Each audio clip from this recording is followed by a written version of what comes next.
Bismillahirrahmanirrahim. Assalamualaikum warahmatullahi wabarakatuh. Alhamdulillahirabbil alamin.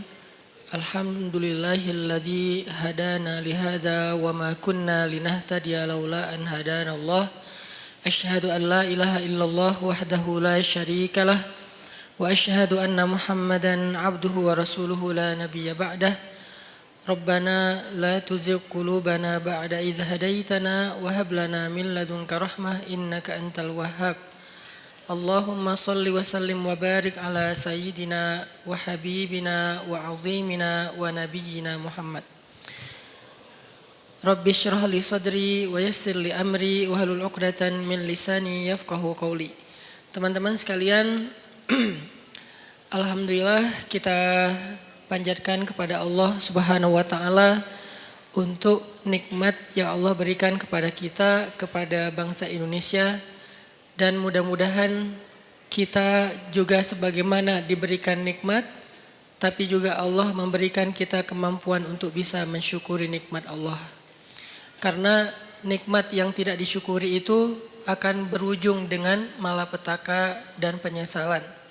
Sebaliknya, ujian yang disabari itu akan berujung dengan kenikmatan. Jadi enggak hanya bisa kita merasa gembira dan merasa nyaman dengan nikmat yang Allah kasih. Karena nikmat yang Allah kasih kepada kita, kalau tidak diiringi dengan rasa syukur, dengan ekspresi syukur yang tepat, justru nikmat itu akan sedikit demi sedikit membawa kita kepada kehancuran. Dan ketika waktu kehancuran itu Allah tetapkan, maka kita hanya bisa menyesal dan menjadi orang yang rugi.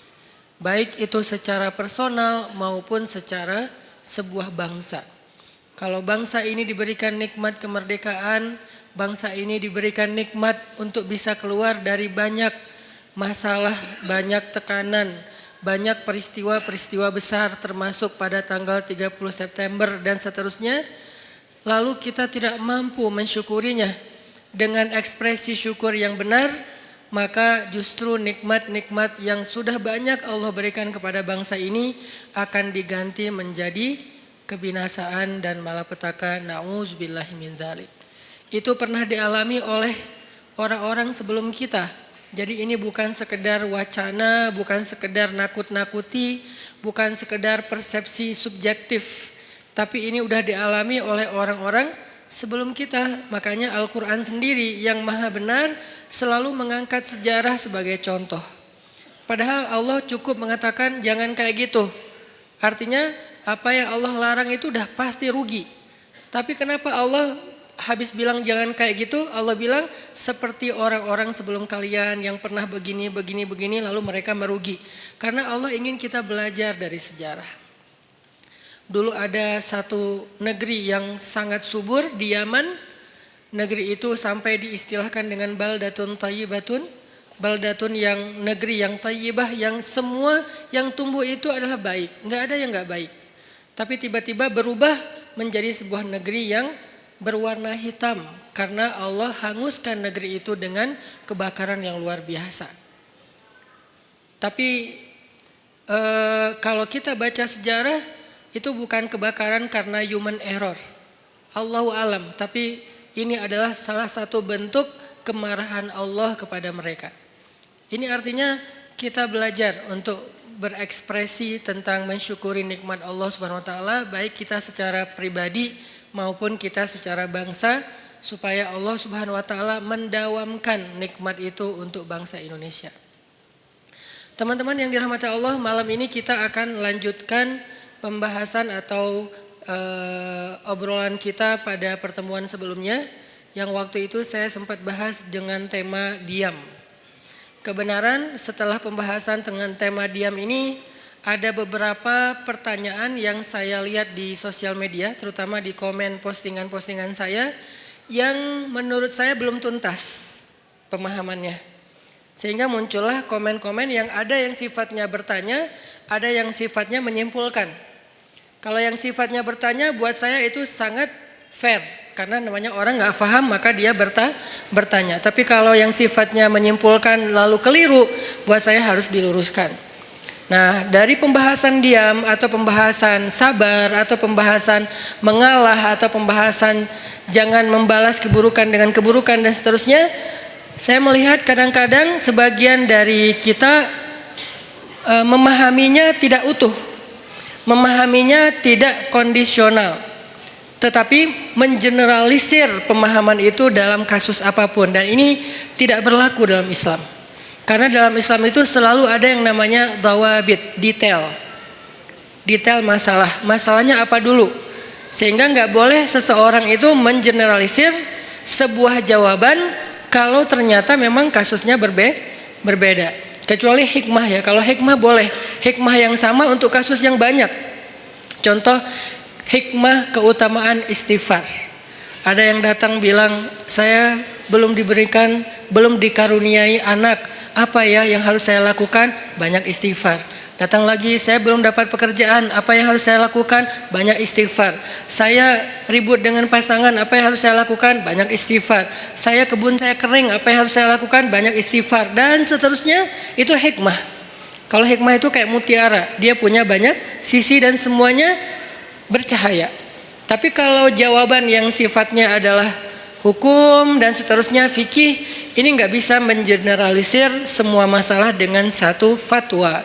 Kadang-kadang dalam satu hal dia boleh, tapi dalam kondisi yang lain dia menjadi tidak boleh atau sebaliknya. Nah, pemahaman tentang pembahasan kita bab diam kemarin, ketika kita menyimpulkan bahwa diam itu adalah pilihan orang-orang bijak, diam itu adalah baik, diam itu justru cara kita membela diri, gitu kan ya. Diam cara paling baik untuk membela diri, bukan membela agama. Itu dua kalimat yang berbeda. Diam cara paling baik untuk membela diri, bukan membela agama. Kalau membela agama atau ada kemungkaran kita diam, itu kalau bahasa ulama dia adalah syaitan dalam wujud manusia. Nauzubillah min dzalik. Nggak boleh diam. Cuman kita juga perlu belajar kalau nggak boleh diam terus kita ngapain. Karena ada orang bilang kita nggak boleh diam, tapi dia juga nggak ngerti ngapain setelahnya, nyikapinnya gimana, ngeresponnya gimana, ekspresinya gimana. Nah, ini semuanya adalah pembahasan yang tidak satu kali pertemuan. Kita harus membahasnya secara berturut, kemudian kita mencoba memahaminya dari semua kondisi. Kemarin kita membahas masalah bahwa diam itu adalah cara untuk membela diri yang paling baik. Nanti fadilahnya akan ditolong oleh Allah, dinaungi malaikat, didoain malaikat. Itu hanya berlaku kalau yang dicela, difitnah, dibully, dihina, apalagi dicaci, di hate speech adalah personal pribadi kita. Berlaku kalau yang dihina itu adalah pribadi kita. Walaupun tetap kemarin saya tegaskan, pilihan sikap bukan hanya diam. Kita boleh bersikap dengan merespon. Seperti yang saya cerita, ada Rachel dia merespon, tapi dengan cara agak easy going, santai gitu, nggak terlalu emosional. Itu juga boleh. Atau kita mengambil sikap menjelaskan, tabayun bahasa yang sering kita dengar, itu juga boleh. Atau kita mengambil sikap marah. Atau ada orang ya, jangan kita lah ya. Kalau dalam kasus ini ada orang mengambil sikap marah, dia tersinggung. Kita harus memaklumi karena dia manusia biasa, selama marah dan tersinggungnya tidak berlebihan. Jadi ini banyak pilihan sikap. Tapi di antara semua pilihan sikap itu ternyata pilihan diam menjadi salah satu yang terbaik. Salah satu yang terbaik, bukan satu-satunya. Sehingga nanti kalau ada ustadz lain atau ada anggapan lain mengatakan ini pilihan yang terbaik ketika kita lagi disakiti secara pribadi, itu juga mungkin salah satunya. Saya nggak mau mengatakan, mengklaim satu-satunya yang terbaik itu adalah yang saya katakan. Enggak, salah satunya. Ternyata diam adalah salah satu pilihan sikap paling baik dan paling insya Allah luar biasa hasilnya kalau kita sedang mengalami kezoliman terhadap diri kita secara pribadi. Tapi terhadap orang yang dalam tanggungan kita, keluarga kita, orang tua kita, pasangan kita, anak kita, saudara kita, bahkan saudara seiman kita, itu beda lagi. Karena kalau misalnya ada saudara seiman kita disakiti, kita diam, berharap terus nanti malaikat akan mendoakan kita, ini kayaknya ini agak klise ya. Enggak seperti itu pemahamannya. Kalau saudara seiman kita dizolimi, disakiti, maka berlakulah hadis Nabi, tolonglah saudaramu yang zalim atau yang terzolimi. Yang zalim atau yang terzolimi. Para sahabat bertanya, ya Rasulullah, menolong saudara kami yang terzolimi, kami mengerti, maklum, itu sesuatu yang semua orang insya Allah memaklumi. Maklum itu bahasa Arab, maklum. Tapi menolong saudara kami yang menzolimi, itu gimana? Kata Nabi, cegah dia dari perbuatan zalim, berarti engkau telah menolong dia. Ini artinya menolong saudara kita yang dalam keadaan terzolimi, teraniaya, difitnah, disakiti, kita boleh menolongnya, kita boleh merespon, kita boleh membela, tapi dengan cara-cara yang juga harus ada di dalam etika moralnya seorang yang beriman. Tapi kalau diri kita, maka contoh-contoh yang saya angkat kemarin rata-rata lebih ke sikap dia kalau dia pribadi yang disakiti. Ada siapa kemarin? Maryam. Ada Aisyah nanti di surat An-Nur. Ketika Aisyah dituduh selingkuh dengan Sofwan, Aisyah diam. Maryam dituduh berzina, nggak punya suami tapi punya anak, Maryam diam. Nah ini artinya yang dituduh, yang disakiti itu adalah personal orangnya, sehingga sikap orang itu adalah diam setelah dia mencoba untuk tabayun sewajarnya. Sekali dua kali setelah itu tidak dilanjutkan karena sudah dijelaskan, sehingga tidak berlanjut dengan perdebatan. Itu adalah tutorial diam dalam kondisi ketika kita sedang disakiti. Lalu bagaimana kalau misalnya yang dibully, yang difitnah, yang dicela, yang dihina itu adalah agama, bukan pribadi kita, tapi agama. Contoh yang bagian dari agama udah nggak bisa dipisahin itu pertama adalah masalah Allah sebagai Rabb, sembahan, pencipta, pemilik, pemelihara, harapan kita, tempat kita bergantung, pokoknya dengan segala keluasan makna Rabb. Kalaupun nggak utuh, agar mudah dipahami kita menyebutnya Tuhan. Walaupun itu bukan kalimat yang bisa menjelaskan secara utuh dari makna Rabb. Tapi setidaknya sedikit menjelaskan kepada kita, oh Allah berarti Tuhan. Kalau Allah sebagai Tuhan yang dicela gimana? Kalau Nabi sebagai Rasulullah, kekasih Allah, teladan kita, kekasih kita yang dicela gimana?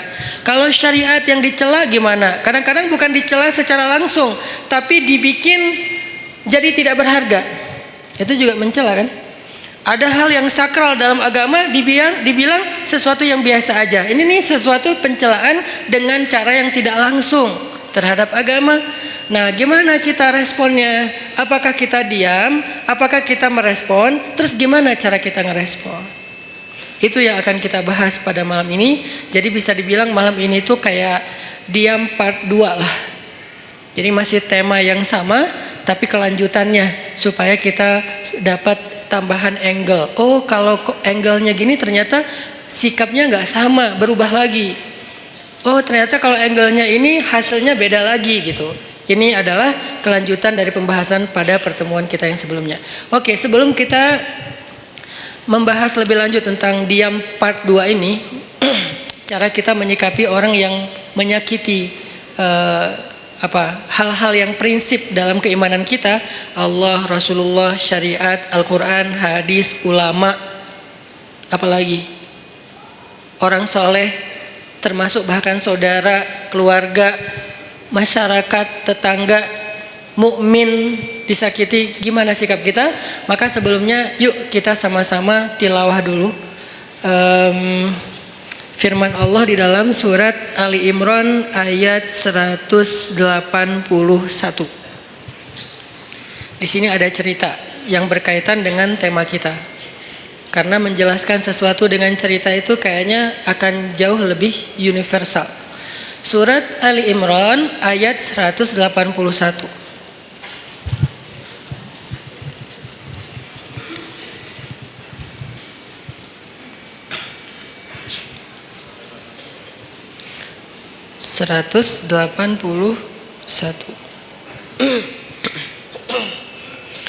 A'udzu billahi minasy syaithanir rajim.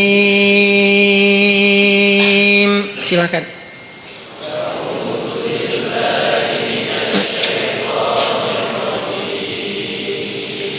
Bismillahirrahmanirrahim.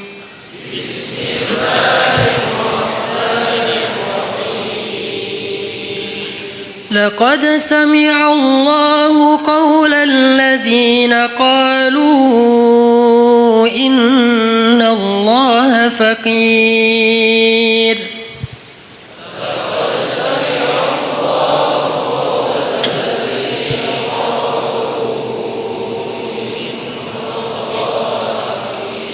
الذين قالوا إن الله فقير ونحن أغنياء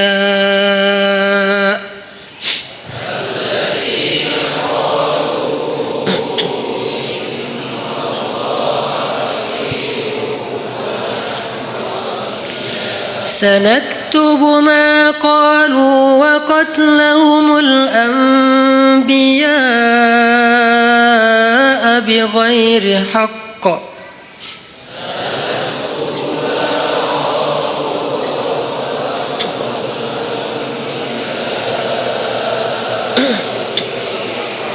ونقول ذوقوا عذاب الحريق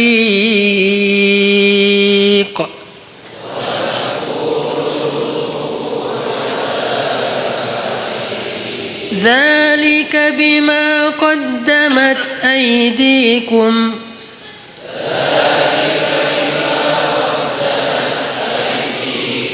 وأن الله ليس بظلام للعبيد.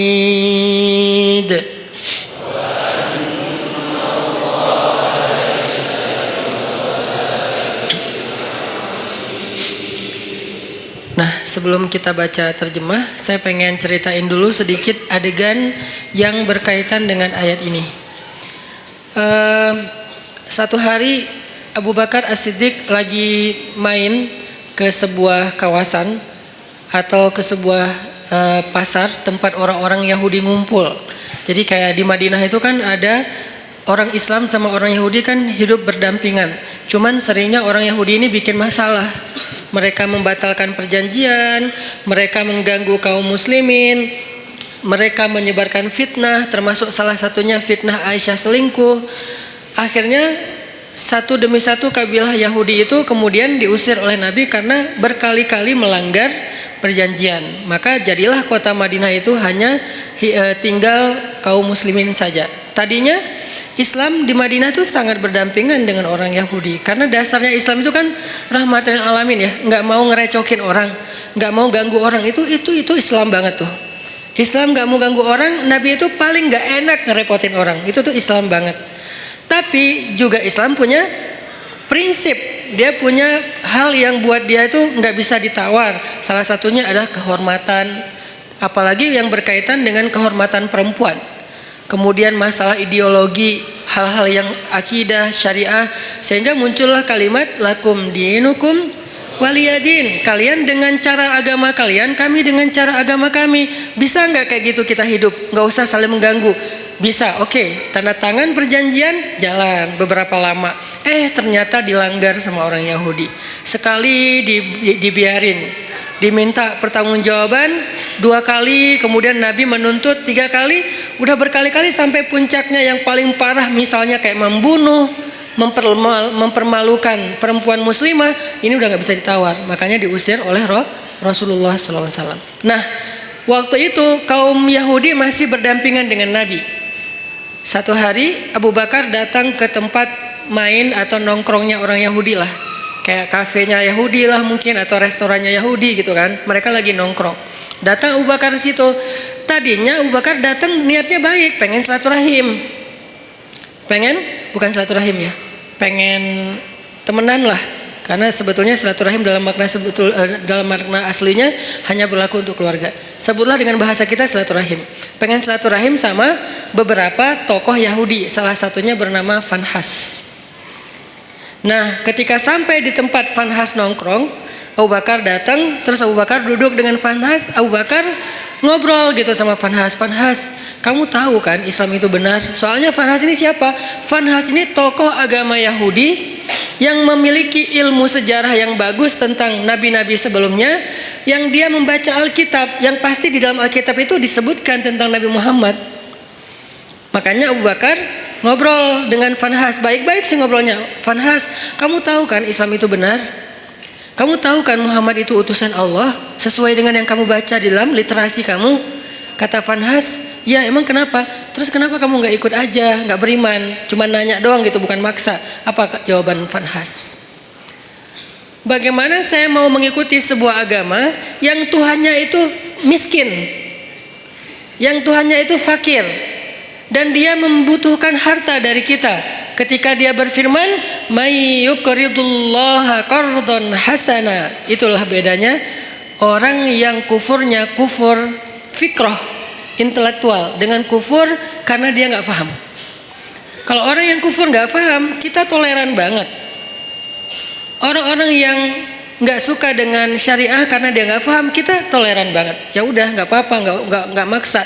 Dia nggak mau menjalankan syariat, nggak apa-apa. Tapi kalau dia mempengaruhi orang lain dengan sebuah propaganda, dengan framing negatif, dengan hal-hal yang membentuk opini publik yang salah, nah ini dalam Islam perlu diluruskan. Kalau di dalam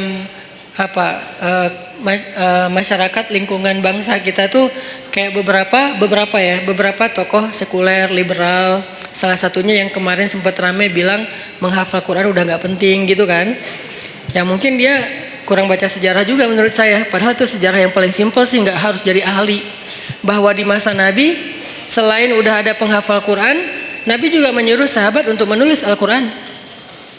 Udah ada penghafal Quran banyak, ada Ibnu Mas'ud, ada Ibnu Abbas, ada Ibnu Umar, ada banyak sahabat penghafal Quran yang hidup di masa Nabi.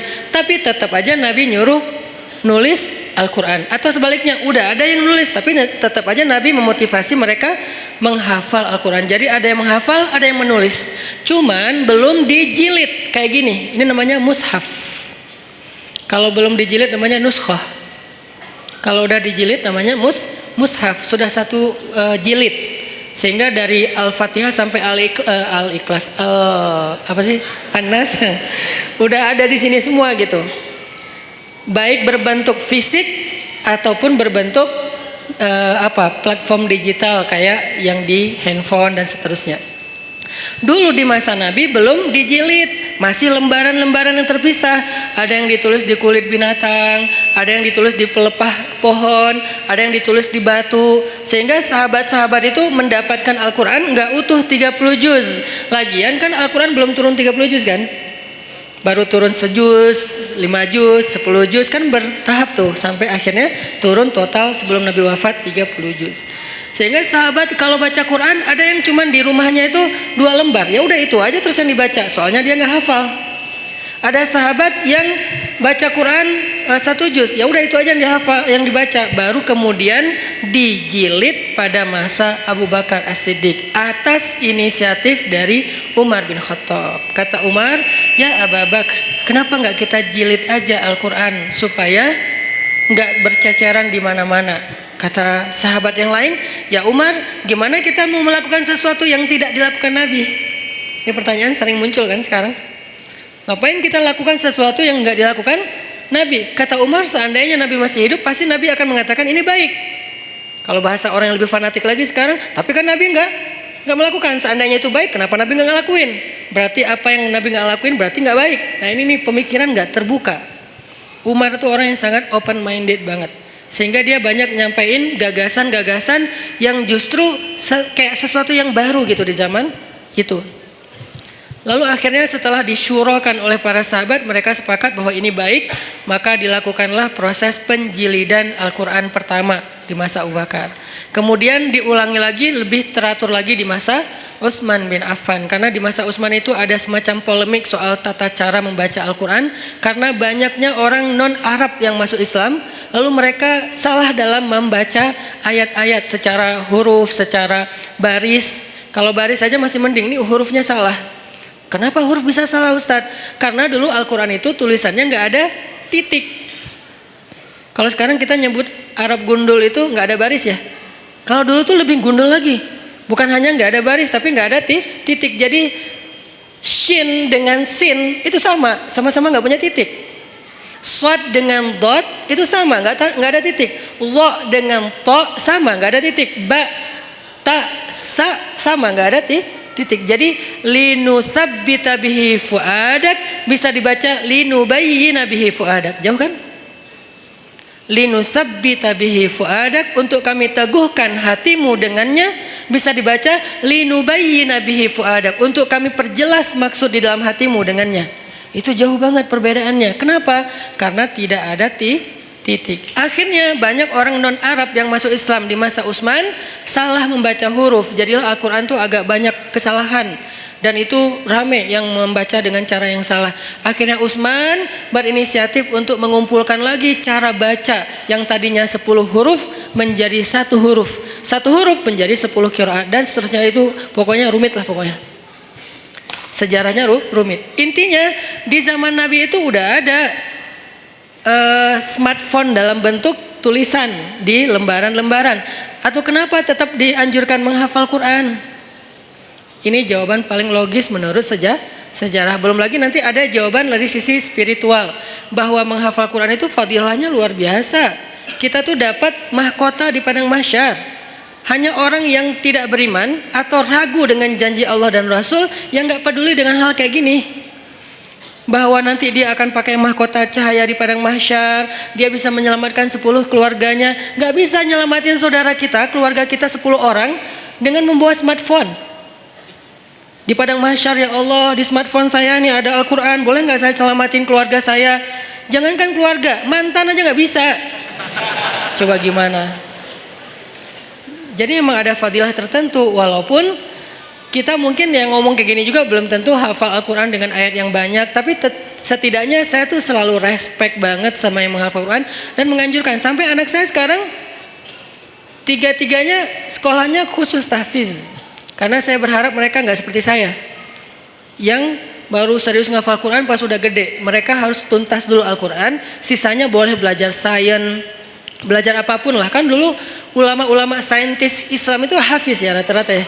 Jadi kayak ngafal Quran tuh bukan buat mereka, bukan karena mondok, bukan jurusan agama. Itu emang udah kayak jadi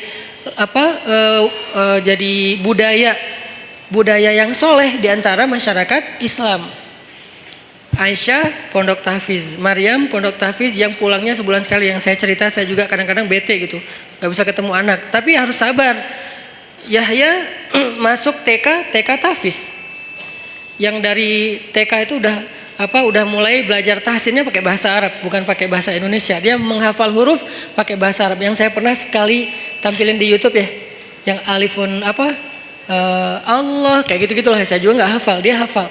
Artinya saya respect banget dan berharap banget anak-anak menghafal Quran untuk nyelamatin saya nanti di akhirat gitu. Karena saya ngerasa kayak siapa tahu kalau saya belum pantas masuk surga dan belum cukup amalnya, disyafaatin oleh pastinya setelah Rasulullah SAW adalah anak yang hafiz. Gak bisa pakai smartphone, gak bisa pakai Google Drive untuk menyelamatkan keluarga kita di padang mahsyar. Apalagi dapat mahkota. Tapi menyimpannya di smartphone, Google Drive, boleh-boleh aja, ikhtiar kita untuk memudahkan mendapatkan Al-Quran ketika mau dibaca. Nggak masalah pakai smartphone, cuman menghafal dia pasti punya kelebihan sendiri. 1 huruf yang dihafal itu pasti beda. Nah, ini adalah orang-orang yang pemikirannya membahayakan, ngaco. Nah, fanhas sama. Orang-orang yang tidak beriman tapi dia mempengaruhi orang lain dengan kesalahpahaman terhadap kebenaran. Itulah fanhas. Sehingga dia mengatakan Allah itu fakir, kami itu kaya. Dan itu bukan kata saya loh ya, kata fanhas. Orang-orang yang awam kan gampang percaya yang gini-gini. Karena Allah berfirman, "May yuqridullaha qardan hasana fayudha'ifahu ad'afan katsira." Siapa yang meminjamkan harta terbaiknya kepada Allah, nanti Allah ganti berlipat ganda. Kalimatnya meminjam. Makanya saya kan pernah posting, yuk kita pinjamkan harta kita kepada Allah. Ada yang komen kan, Allah kok minjam? Ini Ustadz makin lama makin aneh ngomongnya, ngelantur ke sana kemari. Itu bukan kata-kata saya, kata Al-Quran. Tapi kalimat meminjam di sini bukan Allah nggak punya harta. Apa maksud dari kalimat meminjam di sini? Allah pengen ngejamin bahwa harta kita itu nggak hilang, cuma dipinjam bentar, entar dibalikin lagi. Itu maksudnya. Kalau Allah minta kan berarti hilang dong. Kalau Allah pinjam entar dibalikin lagi, dan Allah itu nggak pernah ingkar janji. Ditambah lagi ada kalimat Allah ngebalikinnya nggak sesuai dengan yang dipinjam, dibalikin berlipat kali, berkali lipat. Karena tadi kebalik jadi kebalik juga kata-katanya, dibalikin berkali lipat. Nah di situ juga dikritisi sama si Vanhas. Kata Vanhas, kalau gitu Allah menggunakan sistem riba dong. Kan kita nggak boleh riba. Allah melarang kita riba, tapi dianya sendiri pakai cara riba. Gara-gara dia lagi butuh duit, nggak punya harta, minjam ke kita biar kita mau, akhirnya dia pakai cara riba. Nggak fair dong Allah kalau kayak gitu. Marah Abu Bakar. Langsung ditonjok sama Abu Bakar Vanhasnya. Gubrak. Wah, Abu Bakar aja yang selama ini kalem, diam aja. Orangnya sabar, kalau dirinya yang kebayang nggak ketika di Mekah Abu Bakar itu dikeroyok orang gara-gara ngebelain Nabi, sampai saking dahsyatnya mereka mengeroyok Abu Bakar, itu wajah Abu Bakar tuh hancur dan nggak dikenali. Kamu siapa Abu Bakar? Kok jadi gitu? Mukanya tuh hancur. Abu Bakar terima digituin, tapi ketika Allah dihina sama Vanhas, wah itu digebukin terus-terusan sama Abu Bakar sampai Vanhas dibela rame-rame, terus Abu Bakar pulang. Vanhas datang ke Rasulullah SAW bilang, ya Muhammad, lihat nih apa yang dilakukan sahabat kamu kepada saya. Ini yang kamu bilang Islam, yang katanya damai segala macam. Siapa yang melakukan itu? Abu Bakar. Rasulullah aja nggak percaya. Abu Bakar? Kalau Umar, Nabi percaya. Karena Umar kan orangnya tegas, keras kan, ghalidun syadid, itu julukan Umar, keras dan tegas Umar. Sampai ada yang datang ke rumah Umar nanya tentang satu masalah. Kata Umar, kenapa kamu tanya ke saya? Kan ada Rasulullah di tengah-tengah kita. Jadi nggak boleh nanya fatwa hukum tentang agama kepada seseorang ketika ada Nabi di situ, tuh nggak boleh, salah fatal. Sama kayak kita ada ulama, nanyanya yang bukan ulama, nggak boleh nanya ke ulama aja. Makanya ketika kita nanya tentang agama bukan ke ulama, padahal di bangsa Indonesia ini banyak ulama, kita tuh udah salah. Jadi nanya aja udah salah, pasti jawabannya lebih salah. Walaupun benar tetap salah. SOP-nya nggak kayak gitu. Nah ada orang datang ke Umar nanya tentang agama. Kata Umar, kenapa kamu nggak nanya ke Rasul? Masa nanyanya ke saya? Kata dia, saya udah datang ke Rasul. Terus apa jawaban Rasul? Jawaban Rasul saya nggak berkesan. Maksudnya kayak bukan itu yang saya harapin. Dia kayak maksa gitu, pengen jawaban sesuai harapan dia. Kan ada orang kayak gitu kan. Nanya pengen nemu jawaban sesuai harapan. Kalau nggak nemu nanya lagi ke ustadz yang lain. Sampai nemu yang mengatakan, oh ya udah ini halal. Baru dia bilang, tuh kan kata saya juga. 9 ustadz bilang haram, 1 ustadz bilang halal, dia ambil yang 1. Nah ini masih mending lah sesama ustadz. Ini mah Rasul udah kasih jawaban, tapi saya nggak cocok gitu. Makanya saya tanya kepada kamu. Menurut saya kamu bijak. Dipuji-puji Umar. Apa yang dilakukan Umar? Kata Umar, ya udah tunggu sebentar ya. Dia masuk, keluar bawa pedang. Udah dihunuskan pedangnya. Bukan bawa pedang dalam sarungnya, dihunuskan pedangnya. Ini nih jawaban saya nih, langsung kabur tuh orang. Itu Umar. Karena Umar tersinggung, dianggap sebagai orang bijak, sementara Rasul aja ditolak. Itu penghinaan buat Rasul dan penghinaan buat Umar sendiri. Makanya Umar langsung ngeluarin pedang, orangnya kabur. Tapi ini yang melakukan Abu Bakar, bukan Umar. Orang yang gak pernah dikenal, pernah mukulin orang. Satu-satunya yang pernah dipukul Abu Bakar itu cuma berhala. Ketika dia masih kecil, diajak ayahnya untuk ngelilingin tawafin berhala. Ayahnya yang tawaf, Abu Bakar duduk nungguin. Pas ayahnya udah pergi, berhala itu dilemparin sama Abu Bakar. Lo ngapain sih orang-orang tawaf ke lo, padahal gak bisa ngapa-ngapain. Itu Abu Bakar, salah satu sahabat, walaupun sedikit sekali jumlahnya, sahabat yang gak pernah syirik bahkan di masa sebelum Islam, Abu Bakar salah satunya. Abu Bakar, Khadijah, Ali. Ini orang-orang yang dari sebelum Islam pun mereka nggak pernah syirik, nggak pernah nyembah berhala. Tapi yang lain pernah lalu bertaubat dan masuk Islam, kemudian menjadi lebih baik. Abu Bakar yang melakukan. Rasulullah, Abu Bakar, dipanggil Abu Bakar. Lalu Nabi nanya baik-baik karena ini Abu Bakar nih, orang yang wibawa, orang yang baik hati, orang yang lembut. Gak boleh langsung dipercayai aja nih omongan, apalagi nih Fanhas yang ngomong. Rasulullah nanya, ya Abu Bakar, ini perbuatan kamu? Ya Rasulullah. Nabi kaget. Jadi itu bukan hoax. Benar nih Abu Bakar nonjokin orang, gebukin orang. Ya Rasulullah. Ya Abu Bakar, kenapa kamu pukul dia? Apa jawaban Abu Bakar? Ya Rasulullah, inna aduwallah qala qawlan aziman annallaha faqirun wa annahum anillahi aghniya. Ya Rasulullah, sesungguhnya musuh Allah ini mengatakan satu kalimat yang sangat fatal, yang sangat buruk tentang Allah. Dia bilang Allah itu fakir dan mereka itu kaya dan tidak butuh kepada Allah. Maka ghadibtu lillah ya Rasulullah, saya marah karena Allah ya Rasulullah. Rasulullah nanya ke si Fanhas, Fanhas, benar kamu bilang Allah fakir? Enggak, namanya juga orang Bani Israel. Enggak semua Yahudi itu kayak gitu. Karena ada Yahudi yang lurus dulu, enggak tahu sekarang. Tapi umat Yahudi kan Nabi Musa Yahudi yang membawa agama Yahudi, kemudian nanti ada keluarga Nabi Musa yang Yahudi, termasuk sampai Zakaria, Imran Yahudi kan. Jadi bukan agamanya, Bani Israel lah yang paling bawel itu. Ternyata dia bohong, dia bilang enggak. Wah Abu Bakar udah mukulin saya, sekarang dia memfitnah saya Muhammad. Beginikah didikanmu terhadap sahabatmu? Rasulullah bingung, mana yang benar nih? Abu Bakar mukul Fanhas, tapi Fanhas bilang saya enggak mengatakan hal yang kayak gitu. Saya disakitin sama Abu Bakar. Abu Bakar itu emang benci sama saya sejak dulu. Akhirnya ketika Nabi tidak bisa menilai siapa yang benar, siapa yang salah, turunlah ayat ini. Allah mendengar pembicaraan orang yang mengatakan Allah fakir dan kami kaya dengan segala macam kemarahan Allah juga. Allah juga marah tuh. Di sini Allah kayak bilang, aku juga marah, bukan Abu Bakar doang, kata Allah. Jadi Abu Bakar kayak dibela gitu sama Allah. Abu Bakar, bareng kita marah sama dia. Gitu. Kan keren ya Abu Bakar ya di situ ya. Sampai Allah mengatakan apa tadi ayatnya teh? Wa naqulu dzuqu adzabal harik, dan kami balas ucapan mereka dengan kalimat dzuqu adzabal harik, rasakan azab yang membara. Itu tuh ancaman Allah kepada Fanhas nanti di akhirat. Artinya Allah tuh merestui Abu Bakar marah. Allah merestui Abu Bakar marah. Tapi kita jangan buru-buru menyimpulkan ini terus kita langsung take action ya. Wah ini bahaya, gue tonjokin aja nih. Jangan, karena ini nih Fanhas. Yang kita hadapi kan bukan Fanhas kan, beda-beda kan. Ada yang namanya apa? Mungkin dia pakai nama Abu atau apalah kayak gitu-gitu kan. Ini nggak boleh difanhasin, karena kalau dia difanhasin nanti jadi rame. Islam malah yang jelek juga kan. Makanya ya hadapi aja dengan argumentasi ilmiah, hadapi aja dengan penjelasan yang meluruskan persepsi kepada masyarakat.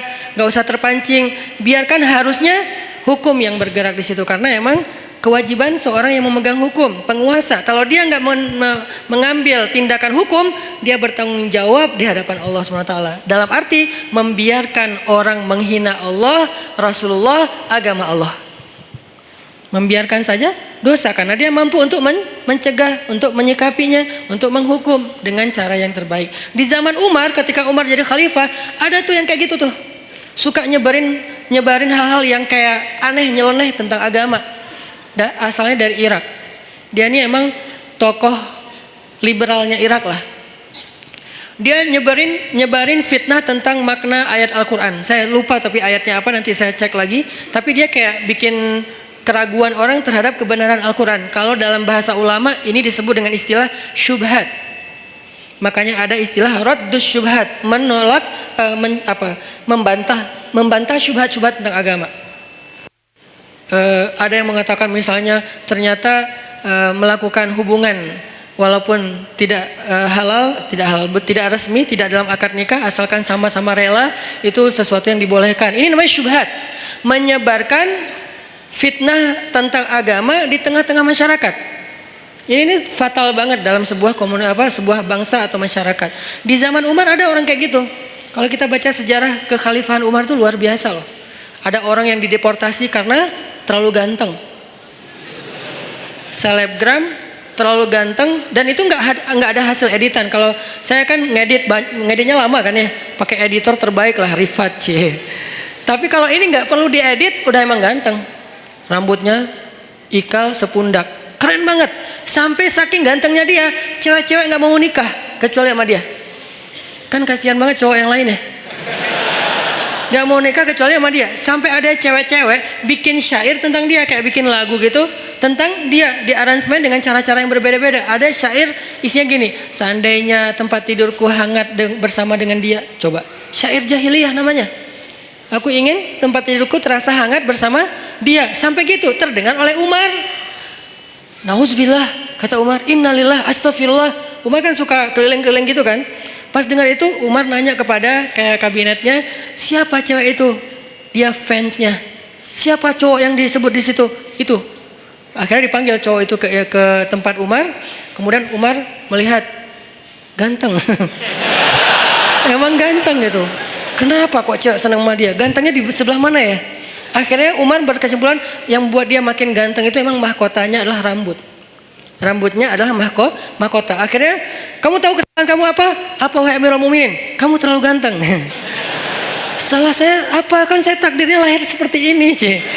Ya udah, sekarang kamu harus dikurangi kegantengannya sedikit biar nggak jadi fitnah. Itu tuh di zaman Umar, ada yang kayak gitu kejadiannya.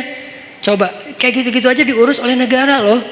Demi supaya, kan tugas seorang pemimpin itu adalah menjamin rakyatnya itu tidak terjadi masalah kan, termasuk masalah moral. Ini kan masalah moral yang nanti merusak juga masalah spiritual, iman, ibadah, kan jadi nggak khusyuk ngingat dia terus lagi sholat.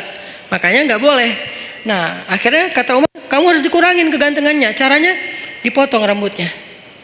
Astagfirullahaladzim, digundul, dipotong sampai habis.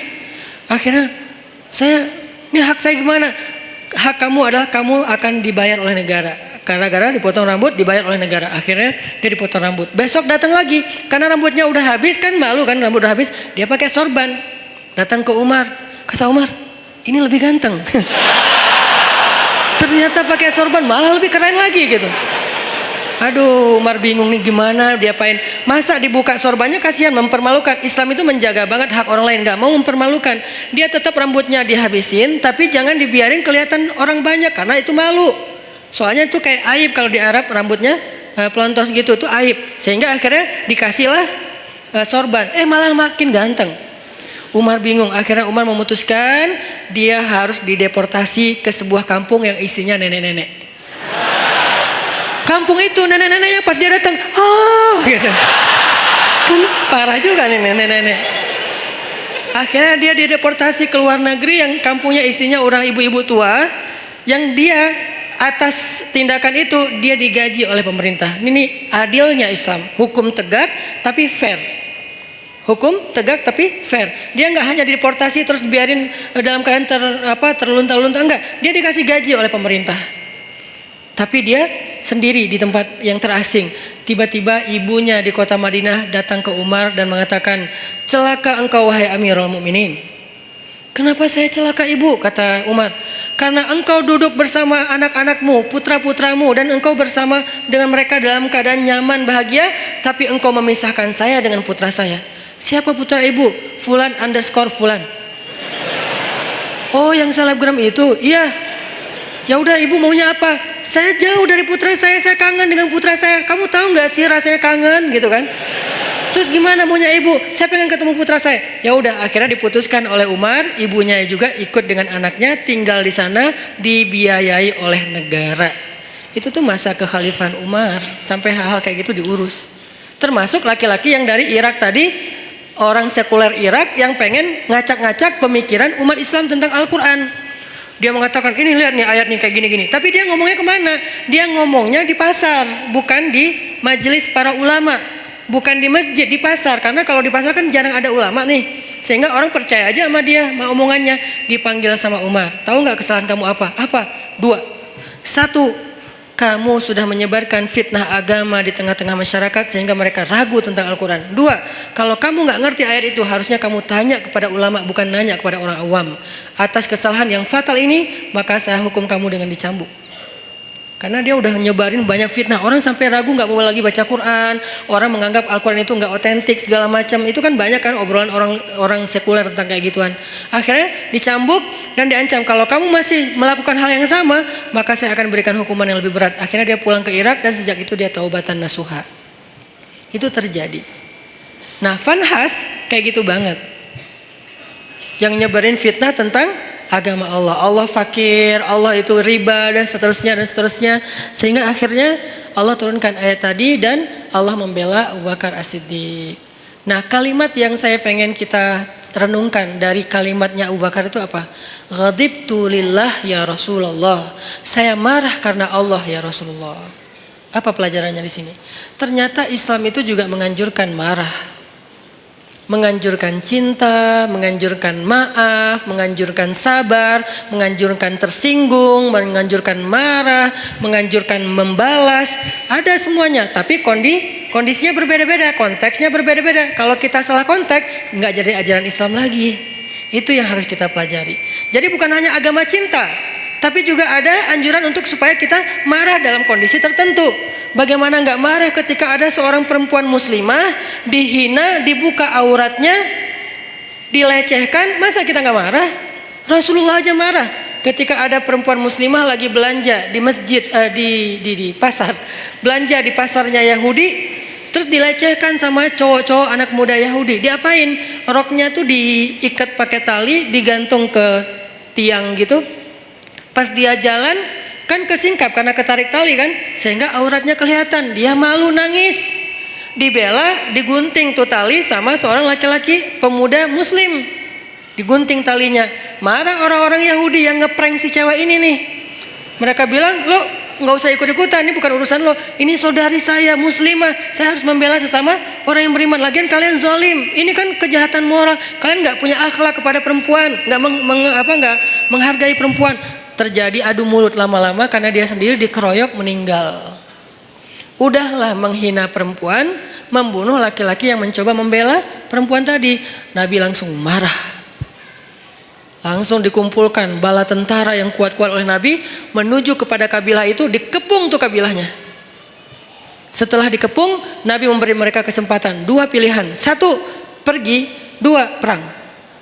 Ini namanya marah fisabilillah.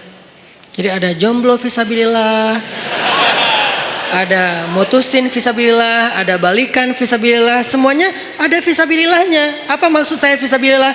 Ada jalan yang dibolehkan oleh Allah, ada kondisi yang dibolehkan oleh Allah. Jomblo fisabilillah itu kayak gimana? Jomblo yang sabar, yang tetap istiqomah, yang gak berputus asa dengan berbuat dosa, itu tuh fisabilillah banget.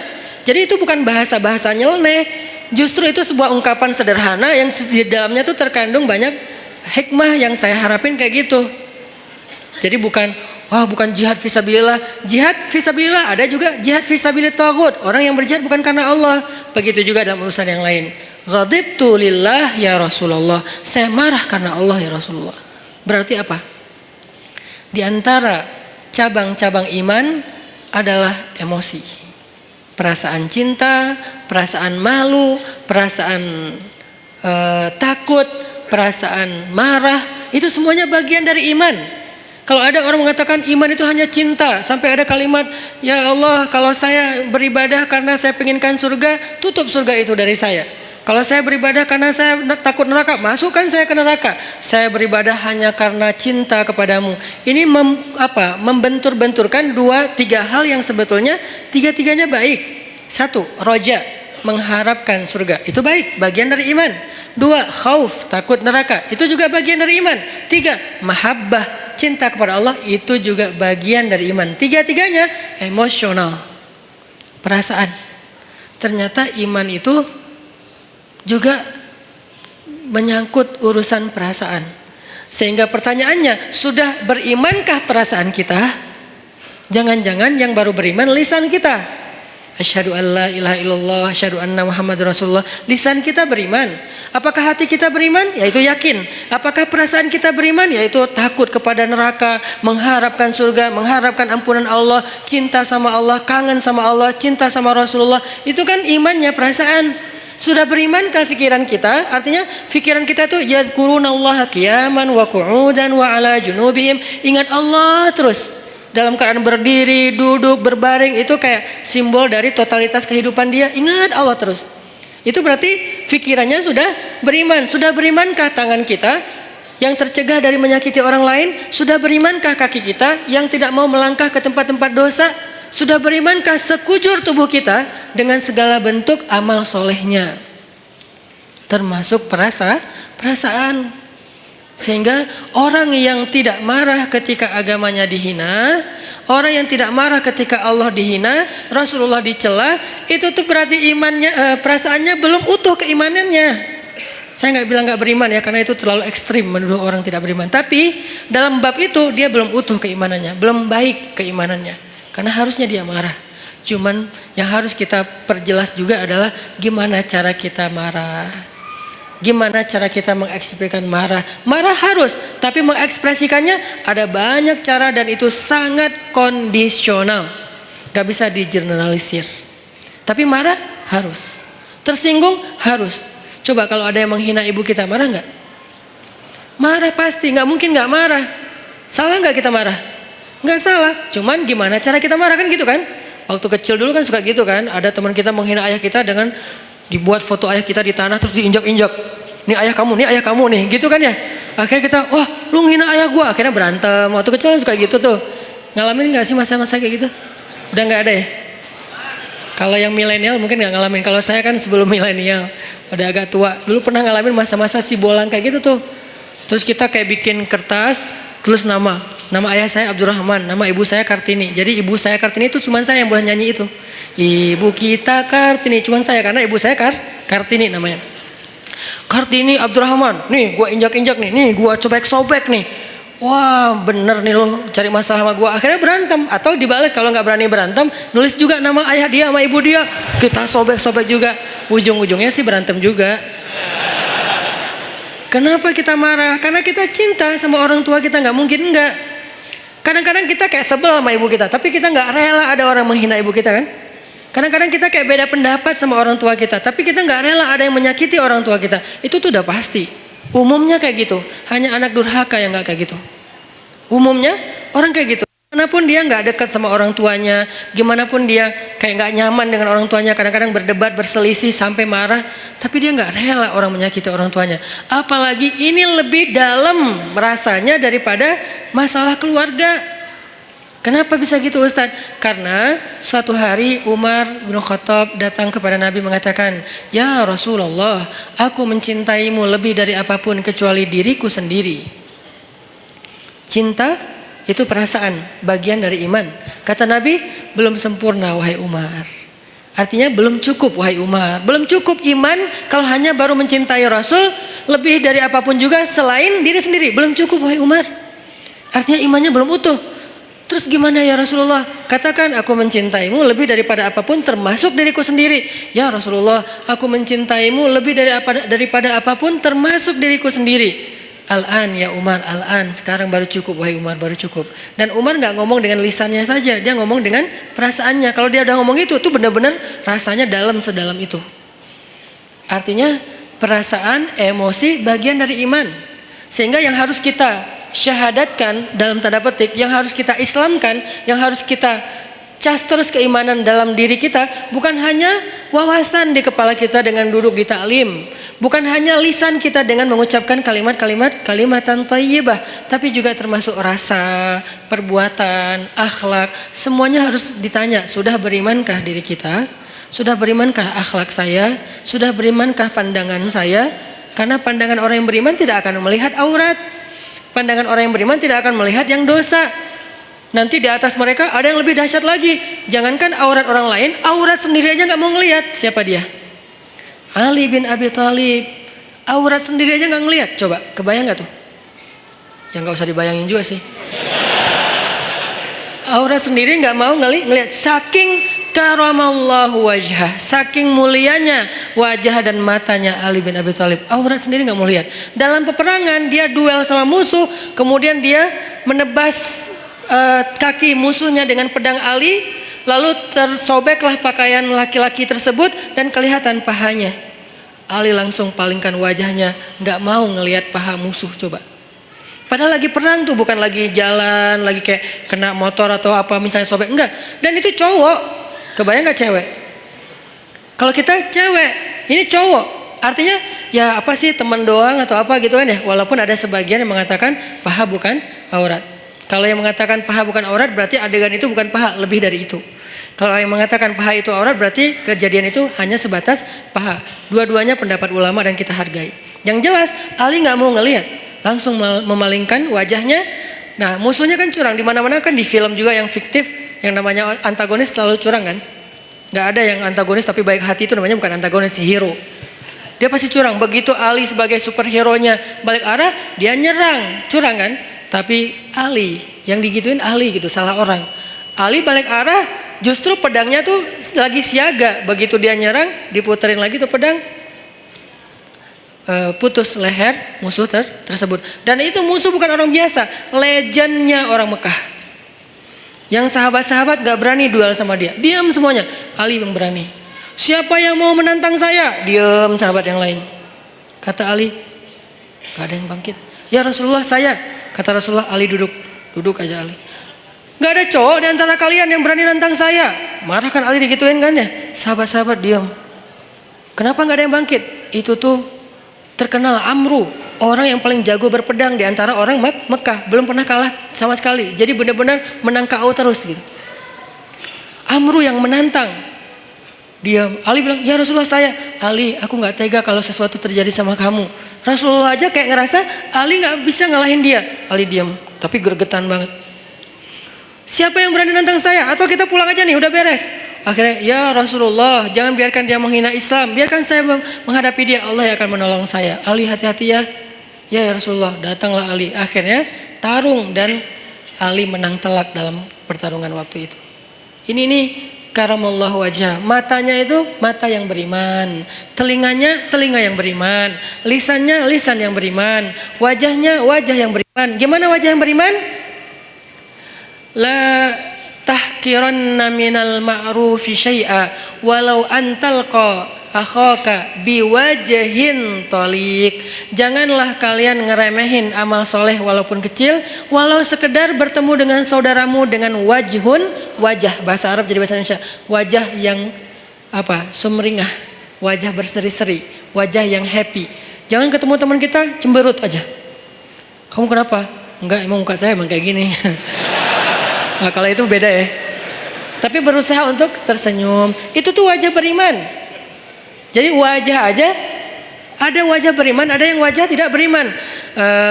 Wujuhu yauma idzin muswaddat, gitu ya kurang lebih. Pokoknya wajah mereka hari itu dalam keadaan tertutup debu, dalam keadaan alaiha ghabarah, dalam keadaan tertutup debu, dalam keadaan hitam legam. Itu wajah orang kufur. Sedangkan orang yang beriman, wajahnya bercahaya, wajahnya happy, wajahnya bahagia. Dari sejak di dunia. Wajah kita sudah berimankah? Kemudian apa lagi? Hati kita sudah berimankah? Perasaan kita sudah berimankah? Tangan, kaki kita sudah berimankah? Rambut kita sudah berimankah? Dan seterusnya, semuanya. Gimana rambut yang beriman, Ustadz? Nabi melarang kita untuk membuat rambut yang terlalu ditipisin sebelah ya, sampai tinggal di atas doang gitu kan. Itu dalam Islam dilarang. Berarti rambut yang beriman yang nggak kayak gitu. Kalau ditipis sedikit nggak apa-apa, tapi ini tipisin habis tinggal gini doang. Ya, itu tidak dianjurkan dalam Islam. Berarti rambut yang beriman, rambut yang biasa-biasa aja. Kalau bisa agak luar biasa dikit. Tadi kayak cowok yang keren tadi, rambutnya sepundak, ikal. Kalau nggak mampu Ustadz, karena kalau udah saya panjang nggak turun ke bawah, naik ke atas, ya udah jangan dipaksain. Tergantung jenis rambut. Yang jelas rapi, terus dirawat sama dia kan ya. Itu rambut orang beriman. Ternyata iman itu bukan hanya soal sholat, puasa, termasuk perasaan. Jadi marah itu bisa jadi bagian dari iman kalau tepat dalam kondisinya. Sehingga Abu Bakar marah, ghadibtu lillah ya Rasulullah. Itu kata kuncinya. Aku marah karena Allah wahai Rasulullah SAW. Sehingga kita wajib marah teman-teman. Sampai Nabi pernah mengatakan juga dalam masalah perasaan dan iman itu ada hubungannya. Kata Nabi, salasun man kunna wajada fihi halawatal iman. Man kunna fihi wajada halawatal iman. Ada 3 hal yang kalau seseorang itu ngerasain kalau seseorang itu mendapatkannya berarti dia merasakan nikmatnya iman. Merasakan puncaknya iman. Merasakan loh ya, bukan melakukan, bukan mengatakan, bukan memikirkan, tapi merasakan, rasa. Dan 3-tiganya rasa. Ada 3 perasaan yang kalau seseorang mendapatkan dalam dirinya berarti dia berada di puncaknya iman. 1. Ayyakunallahu wa rasuluhu ahabba ilaihi mimma siwahuma. Ketika Allah dan Rasul lebih dicintai olehnya dari apapun juga. Cinta, perasaan. Yang kedua, perasaan juga. Ayyuhibbal mar'a la yuhibbuhu illa lillah. Mencintai seseorang dan tidak mencintainya kecuali karena Allah. Mencintai sesama muslim, mencintai ulama, mencintai habaib, mencintai para kiai, mencintai guru-guru kita, mencintai orang yang solih, yang lebih solih dari kita, mencintai, itu perasaan. Dan itu adalah wajada halawatul iman, puncaknya iman. Ketiga, ayyakraha ayyauda ilal kufr kama yakrahu ayyuqadhafa finnar. Benci, ternyata benci juga bagian dari iman. Benci bagian dari iman. Jadi kalau ada orang Islam itu tidak membenci, benci. Kepada apa dia benci? Kepada dosa, kepada kemungkaran, kepada kekufuran dia benci. Makanya bahasanya ayyakraha ayyauda ilal kufr. Dia benci untuk kembali kepada kufur. Saya enggak mengatakan kalimatnya benci kepada orang kafir, enggak. Benci kepada kembali kepada kekufuran. Artinya perbuatannya. Dia benci dengan perbuatan dosa, bermaksiat, dia benci. Berarti kalau kita udah bisa membenci dosa-dosa kita di masa lalu, insya Allah kita sudah merasakan puncaknya iman, benci. Jadi kalau dikatakan Islam itu nggak ada kebencian, ada kebencian, dalam banget. Kebenciannya bagian dari 70 cabang iman. Tapi bencinya siapa? Yang dibenci adalah dosa. Makanya ada ayat Allahumma habib, ada doa Allahumma habib ilainal iman wa zayyinhu fi qulubina wa karrih ilainal kufra wal fusuqa wal isyan waj'alna minar rasyidin. Itu doa diambil dari ayatnya walakinnallaha habbaba ilaikumul iman wa zayyanahu fi qulubikum wa karraha ilaikumul kufra wal fusuqa wal isyan wa ja'alakum minar rasyidin. Allah menjadikan kalian apa mereka gitu sebagai orang yang mencintai keimanan dan menjadikan rasa cinta itu indah dalam hati mereka. Lalu menjadikan mereka benci kepada kekufuran dan itulah orang yang mendapatkan petunjuk. Benci kepada kufur, dosa, fusuk. Fusuk itu apa? Akhlak yang buruk. Dia nggak suka. Jadi kalau kita ngelihat ada orang yang perangainya nggak bagus dan kita ngerasa itu kayak entertain, hiburan, ini kita berarti nggak punya benci nih. Jangan benci orangnya, benci perangai perbuatan yang buruknya. Orangnya nggak ada. Ini lain lagi ceritanya. Karena orang bisa berubah kan? Kalau keburukan dari zaman iblis sampai nanti kiamat, ya tetap namanya keburukan.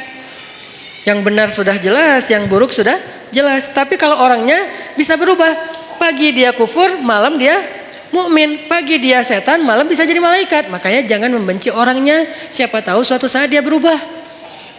Tapi membenci perbuatannya wajib, bagian dari iman. Ada orang yang memperolok-olok agama. Ya kita benci perbuatannya, orangnya kita serahkan kepada Allah. Kalau perlu kita doain ya Allah beri dia petunjuk. Tapi perbuatannya wajib kita benci. Jangan sampai perbuatan memperolok-olok agama malah kita ketawain seolah-olah itu hiburan. Berarti kita nggak punya benci fisabilillah. Makanya ada marah fisabilillah, ada benci fisabilillah, ada cinta fisabilillah, ada takut fisabilillah, ada kangen fisabilillah. Kangen siapa? kangen dengan Rasulullah SAW, seperti kangennya Bilal, sampai saking puncak kangennya luar biasa, dia nggak sanggup azan. Saking kangennya nggak sanggup azan. Kalau kita azan biasa aja gitu kan, mungkin semangat, tapi nggak sampai bikin kita nggak bisa ngucapin asyhadu anna Muhammadan Rasulullah. Nggak kuat Bilal ngomong itu. Kenapa? Kalimat itu dia ucapkan dulu ketika Nabi masih hidup dan mendengar. Kalau Bilal azan, Nabi senyum-senyum. Sekarang Nabi udah nggak ada, udah nggak kuat. Udahlah saya nggak bisa. Langsung turun, langsung duduk, diganti sama sahabat yang lain. Itu kangen fisabilillah. Apakah kita punya kangen fisabilillah? Apakah kita punya cinta fisabilillah? Apakah kita punya benci fisabilillah? Apakah kita punya marah fisabilillah? Apakah kita punya memaafkan fisabilillah? Karena semuanya perasaan. Sakit hati fisabilillah ada, tapi ada juga sakit hati yang nggak dibolehin. Baper fisabilillah banyak, makanya baper itu bisa jadi ibadah. Tergantung konteks. Kan baper itu bawa perasaan kan? Benar nggak sih artinya? Salah satu di antara baper yang berpahala yang gimana? Baper ketika sholat. Allahu Akbar. Idza waqa'atil waqi'ah. Udah mulai baper tuh. Bawa perasaan. Begitu disebutkan tentang orang-orang yang golongan kiri, wah udah nggak kuat lagi. Dia nangis, dia gemeteran, saking gemeteran lututnya nggak kuat menanggung beban tubuhnya, dia tersungkur, kharru, tersungkur, lalu dia sujud, sujadan, dia sujud, wabukiya, dan dia menangis dalam sujudnya. Siapa dia? Umar bin Khattab, orang yang paling baper dalam sholatnya. Kalau udah baca ayat-ayat kiamat di dalam sholat, Umar baper banget. Makanya ada baper yang negatif, ada baper yang positif. Sehingga semua itu soal perasaan teman-teman. Untuk itu kita perlu belajar. Wah saya sedih nih, saya kecewa nih, saya tersinggung nih, saya marah. Nah yang terakhir pertanyaannya gimana cara kita mengekspresikan kemarahan kita Ustadz? Kalau yang dihina itu Allah, Rasulullah, Islam, bahkan orang tua kita, keluarga kita, apa yang harus saya lakukan? Jangan membalas keburukan dengan keburukan. Itu prinsipnya. Tadi dibacakan di sholat isya kita, idfa billati hiya ahsan. Balaslah dengan cara yang lebih baik, walaupun kita marah. Lalu bagaimana dengan cerita Abu Bakar As-Siddiq? Tapi di situ bukan hanya ada satu tokoh, ada Fanhas. Nah, apakah kita tahu persis yang kita hadapi itu Fanhas? Jangan-jangan kita menjudge Fanhas banget ini, padahal dia bukan Fanhas. Dia bisa jadi adalah orang Badui yang mengencingi Masjid Nabawi. Kan itu juga perbuatan yang menghina Islam kan? Dia datang ke Masjid Nabawi, dia buang air kecil di situ. Lalu Umar udah siap-siap tuh, saya penggal nih kepalanya nih, saya penggal nih. Kata Rasulullah, ya Umar, mahlan, tunggu Umar. Ya Rasulullah, dia udah menghina masjid, dia menghina agama kita dan segala macam. Dia tuh masuk ke masjid buang air kecil loh. Lebih dahsyat. Nabi kemudian mengatakan, tunggu, jangan ganggu dia. Maksudnya kalau sahabat langsung nyuruh dia pergi kan terganggu, soalnya dia lagi menyelesaikan hajatnya kan, kepotong kan, terganggu kan, sakit. Akhirnya beresin dulu, tunggu. Udah beres, yuk kita cari air, ambil air, bersihin. Udah disiram sama sahabat, dipanggil dia sama Rasulullah. Kamu dari mana? Dari kampung ini. Oh pantesan. Dia tuh orang pedalaman yang tidak tahu peradaban. Di tempat dia, semua tempat itu toilet. Karena buat mereka tuh kan biasa aja. Maaf ya, di beberapa tempat kita ngelihat kadang-kadang orang buang air sembarangan kan. Karena dia rata-rata orang yang berpendidikan rendah, orang yang mungkin tidak belajar, orang yang belum modern, belum berperadaban. Buat dia biasa aja kayak gitu, malah kadang-kadang gak malu. Nah laki-laki ini kayak gitu kondisinya, orang jahil, orang badui, orang pedalaman, gak pernah belajar. Dia gak tahu kalau ini tempat suci, dia buang air aja di situ. Ditanya sama Nabi, dari mana? Dari tempat ini. Oh, kamu tahu gak ini tempat apa? Gak tahu. Ini tuh rumah ibadah kami, di sini kami menyembah Allah, kami belajar, kami duduk di sini, kami menjaga kesuciannya. Tadi kamu sudah mengotori tempat ini. Oh, saya nggak tahu. Saya nggak ngerti, maafin saya, ya nggak apa-apa. Terus Nabi ngobrol panjang lebar sama dia, sampai saking baiknya Nabi bisa membuat dia terkesan dengan obrolan Nabi, akhirnya dia masuk Islam. La ikraha fid din, tidak ada paksaan dalam agama, tapi yang ada ta'liful qulub, membujuk hati. Kemarin pas saya jalan ke Korea, saya ngobrol sama Chan, sama sekali saya nggak mau ngomongin Islam di depan dia kalau dia belum bertanya. Tapi alhamdulillah sepanjang saya di sana nggak ngomongin Islam sama sekali. Pas pulang baru semalam dia posting foto-foto kita di sana, dia bilang sekarang saya merasa tertarik untuk belajar Islam setelah bertemu dengan Ustadz Hanan dan keluarga. Ternyata kok asik banget, santai, saya nggak dipaksa, saya nggak dimarah-marahin. Pas saya salah membeli makanan Korea, apa namanya teh? Apa? Bukan samyang. Ya cireng lah pokoknya. Cireng Korea gitu ya. Kimbab. Nah, pas lagi beli kimbab kan ada porknya kan, cuman dia nggak dimasukin ke dalam gulungan kimbab itu, dia kan salah. Tapi saya malah saya malah bayarin, bukan membeli, saya malah bayarin karena udah terlanjur dibeli pasti harus dibayar. Akhirnya kalau belum terlanjur dibeli saya nggak akan beli. Tapi karena udah terlanjur dibeli dan pasti Chan akan bayar, saya bayarin. Tapi saya nggak mau makan, saya ngomong ke dia pelan banget, Chan maaf ya, maaf banget nih. Saya tahu kamu niatnya baik, tapi maaf karena kamu nggak paham tadi itu ada pork di situ. Walaupun nggak dikasih ke sini tetap nggak boleh bagi kami, maaf ya. Oh ya nggak apa-apa. Dia malah respect. Alhamdulillah sekarang pengen belajar Islam. Walaupun hidayah itu di tangan Allah, bukan di tangan kita. Kita hanya ikhtiar. Akhirnya orang Badui ini masuk Islam. Setelah masuk Islam, dia doa, ya Allah, berilah rahmatmu kepada saya dan kepada Rasulullah, yang lain jangan. Dia sebel sama yang lain. Karena tadi mau dimarahin kan sama yang lain. Kata Nabi, kenapa doanya kayak gitu? Iya Rasulullah, saya sebel sama mereka. Kalau doa yang baik-baik supaya malaikat mendoakan juga kamu dengan kebaikan yang sama. Oh gitu ya Rasul. Ya Allah rahmati saya, Rasulullah dan yang lain-lain juga. Beres kan ya? Ini nih siapa? Ini bukan Fanhas. Ini orang yang belum mengerti tentang kebenaran. Kalau Fanhas ngerti banget. Malah Alkitab, dia ngerti Alkitab, Taurat, Injil, Al-Quran bahkan. Makanya dia tahu ayatnya. Bukan orang biasa, beda sikapnya. Kalau kepada orang kayak gitu, kita memberitahu. Ada orang yang bertanya atau komentar karena dia nggak ngerti, kita jelasin, kita luruskan kalau bahasa saya di komen. Bukan saya marahin, saya luruskan. Kadang-kadang ada teman-teman yang niatnya baik, pengen membela saya, tapi malah marah-marah. Saya juga berharap jangan. Ini Ustadz Hanan, malu nggak lo? Jangan ngomong kayak gitu. Ini mempermalukan orang. Saya juga cuma ngomong kalau ini tentang saya diam. Kalau tentang Rasulullah, saya luruskan. Kayak gitu bahasanya, saya pilih diksi yang tidak menjudge. Sehingga nanti sikap kita mudah-mudahan mewakili wajah Islam. Walaupun nggak sempurna, soalnya kita manusia biasa ya. Islam sempurna banget tapi kita nggak sempurna. Setidaknya kita udah berusaha untuk menampilkan wajah Islam terbaik yang kita mampu. Orang baru tertarik. Nah, idfa billatihi ahsan. Balaslah dengan cara yang lebih baik. Ada di surat apa itu? Coba kita buka surat Fussilat. Surat ke-41 ayat 34. Idfa billati hiya ahsan. Kalau kita bisa membalas keburukan orang dengan cara yang lebih baik. Maksud cara yang lebih baik itu gimana Ustadz? Bisa jadi orangnya kita pahamkan. Itu kan cara lebih baik kan? Dia menghina Islam, kita nggak menghina dia. Kita nggak menghina agamanya, kita pahamkan. Oh ini maksudnya. Kalau dia nggak bisa juga, kita coba kebaikannya dengan cara lain. Kadang-kadang ada kebaikannya bukan dengan pemahaman, dengan narasi. Kita kasih dia hadiah kalau ada yang kenal dengan dia. Minimal kita senyumin dulu.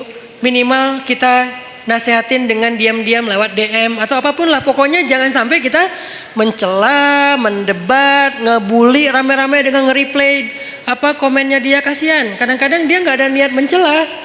Cuman karena nggak paham, akhirnya di replay banyak ratusan replay, semuanya menjat dia. Saya kasihan kadang-kadang kayak gitu.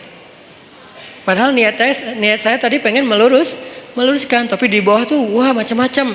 Walaupun niatnya baik, tetap caranya belum tepat. Sehingga balaslah dengan billatihi ahsan. Hasilnya apa kalau kita bisa konsisten kayak gitu? Hasilnya faidza alladzi bainaka wa bainahu adawah ka'annahu waliyyun hamim. Bisa jadi kalian yang tadinya bermusuh-musuhan dengan cara idfa billatihi ahsan, membalas dengan yang baik, dia akan menjadi waliyyun hamim, pelindung yang sangat setia. Menjadi kawan baik, menjadi sahabat karib, menjadi pelindung yang setia, yang loyal. Itu hasil cara kita marah.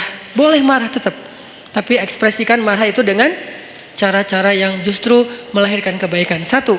Cara yang kedua, kalau misalnya kita nggak mampu, ini kan yang paling ideal nih. Saya nggak mau memberikan solusi ideal doang, sementara saya juga nggak selalu bisa kayak gitu. Dan saya manusia biasa. Nanti kalau sesekali teman-teman melihat saya di sosial media, kadang-kadang kepancing, itu karena Hanan Ataki itu manusia, bukan malaikat. Yang saya omongin di sini nggak semuanya mampu saya amalkan. Makanya saya kasih beberapa alternatif. Yang paling tinggi, idfa billati hiya ahsan. Itu haqqa tuqatih, sebenar-benar takwa. Kalau nggak mampu haqqa tuqatih gimana ya Rasulullah, kata sahabat? Kalau nggak mampu haqqa tuqatih, sebenar-benar takwa, Allah berfirman di surat At-Taghabun, fattaqullaha mastata'tum. Bertakwalah kepada Allah semampu kalian. Allah aja kayak gitu coba. Pertama disuruh apa? Sebenar-benar takwa. Dalam kasus ini sebenar-benar takwa adalah balaslah keburukan dengan kebaikan. Itu sebenar-benar takwa. Yang paling ideal udah. Tapi kan kadang kita mampu, kadang enggak kan? Kadang-kadang kita memang benar-benar mampu dan kita kayak takjub gitu. Kok saya bisa ya membalas keburukan dengan kebaikan? Di komen negatif, di hate speech kita balas makasih. Kadang bisa. Kadang orang ngomong baik-baik kita malah marah-marah. Namanya juga manusia. Naik turun imannya. Kalau iman lagi naik jadi malaikat, kalau lagi turun jadi setan. Kan gitulah kita ya. Sehingga Allah tahu banget lah kita tuh manusia biasa. Sehingga setelah Allah bilang ittaqullaha haqqa tuqatih, bertakwalah dengan sebenar-benar takwa, salah satu kasusnya adalah balaslah dengan yang lebih baik. Allah katakan fattaqullaha mastata'tum. Kalau nggak bisa, maka bertakwalah kepada Allah semampu kalian. Di akhir surat At-Taghabun. Jadi dua ayat ini saling mengutuhkan. Nah, dalam kasus semampu kita gimana? Coba teman-teman buka Al-An'am.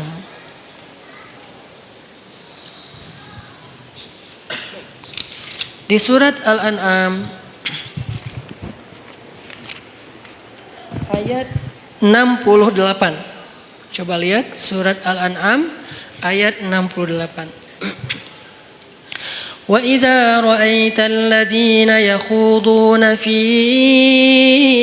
ayatina فأعرض عنهم حتى يخوضوا في حديث غيره وإما ينسينك الشيطان فلا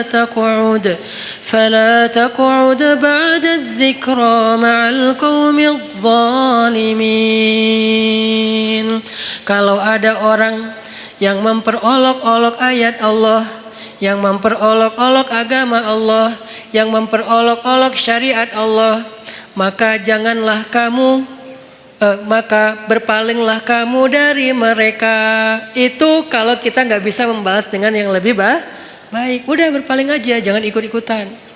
Di grup, ya udah, diam. Live group Ustadz, ya mungkin ayat ini salah satu ayat tentang anjuran untuk live group. Kalau isi grupnya terus-terusan, semuanya kompak, hanya ngomongin yang nyeleneh-nyeleneh, kayak hal-hal yang aneh tentang agama, syubhat, ya udah kita dianjurkan oleh surat Al-An'am ayat 68 untuk live group. Ini juga live group fisabilillah. Live group karena Allah, bukan karena kita masalah personal. Saya nggak nyaman lagi di situ, kenapa? Saya sering dicuekin, itu bukan fisabilillah. Kalau saya broadcast nggak ada yang respon. Kalau teman saya broadcast semuanya nyamber. Kayaknya mereka nggak senang sama saya. Udahlah saya live aja. Itu tuh bukan fisabilillah. Boleh nggak Ustadz? Boleh. Tapi bukan fisabilillah. Jangan bilang-bilang ini fisabilillah loh ya. Enggak. Tapi kalau isinya gibah, isinya fitnah, isinya berita bohong, isinya mencela, isinya hal-hal yang nggak penting, bukan nggak penting, hal-hal yang dosa, maka kata Allah, a'rid hanhum, tinggalkan mereka dalam konteks sosmed, live group, unfollow, atau minimal nggak usah terlibat. Terus kata Allah, kalau setan membuat kalian lupa dengan anjuran ini, anjuran untuk pergi ninggalin mereka, maka janganlah kamu tetap di situ ketika kamu ingat. Sampai tegas banget Allah suruh pergi. Kalau kita lupa nih, soalnya kan kita manusia biasa. Mereka ngomong segala macam, kita diam aja. Tapi kita nggak pergi. Nah, kalau kita pas ingat, aduh, oh iya ya, ini udah ngomongin tentang agama yang aneh-aneh nih. Ya udah deh, saya pergi. Nah, pergilah kalau kalian tidak mampu untuk memperbaiki keadaan itu. Ini. Jadi kalau kita nggak bisa memberitahu dengan baik-baik, nggak bisa menjelaskan, kadang-kadang kita kalah jumlah, kita sendiri yang lain rame-rame, dan mereka kayak kuat banget argumentasinya, sombong pula. Kalau argumentatif doang masih bisa lah, tapi ini disertai dengan sombong, kan susah ya. Udah tertutup hatinya, udahlah pergi aja, nggak usah diladenin debatnya. Itu cara kedua. Kalau nggak bisa, idfa billati hiya ahsan. Dua cara inilah yang disebut dengan ittaqullaha haqqa tuqatih. Nggak mampu ya Allah, ittaqullaha mastata'tum, semampu kali. La yukallifullahu nafsan illa usaha. Itu teman-teman obrolan kita tentang moral yang dikaitkan dengan iman, bab diam part kedua atau jilid kedua, supaya kita paham kapan kita harusnya diam, kapan kita harusnya marah, kapan kita harusnya emosi, takut, benci, suka, segala macam itu ada babnya tersendiri supaya tidak salah. Mudah-mudahan ini bisa memperbaiki perilaku kita, behavior kita. Karena saya berharap dakwah saya ini bukan hanya jadi wawasan. Kalau dakwah yang bisa menambah wawasan, teman-teman mendengar ceramah saya sedikit wawasannya. Lebih banyak wawasan dengar ceramah Ustadz Adi Hidayat, Ustadz Abdul Somad. Kalau dengan saya tuh fokus banget dengan daily life. Buat saya kalau hanya wawasan tidak merubah perilaku belum sempurna. Makanya kita bagi-bagi tugas. Ada UAS dan UAH yang mungkin memberi wawasan Islam yang luar biasa. Ada UHA yang memberikan lebih kepada tutorial daily life yang lebih islami, behavior, persepsi, dan seterusnya. Lagian ini tuh praktis insya Allah dalam kehidupan kita di sosial media atau dalam kehidupan sehari-hari.